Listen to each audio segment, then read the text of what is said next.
आदाब नाजरीन, Saiyaara news TV में आपका खैर मकदम है। आइए देखते हैं कुछ अहम खबरें। सैफाबाद रोड पर एक चलती कार में आग लग गई। इस वाक़ये में कोई जानी नुकसान नहीं हुआ।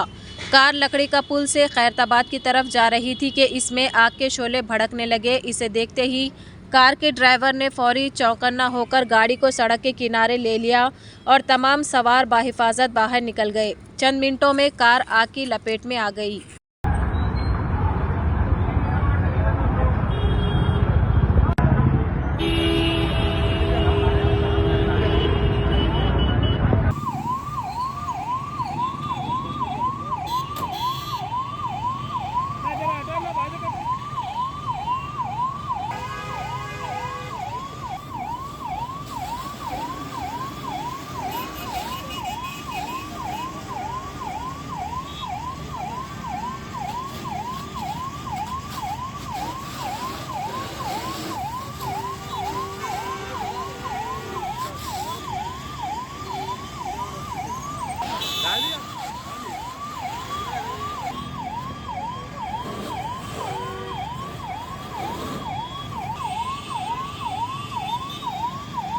जैसा कि आपने देखा नाजरीन, क्या हो रहा है देश और दुनिया में। इस चैनल को सब्सक्राइब करिए, लाइक करिए, शेयर करिए और हमें दीजिए इजाजत।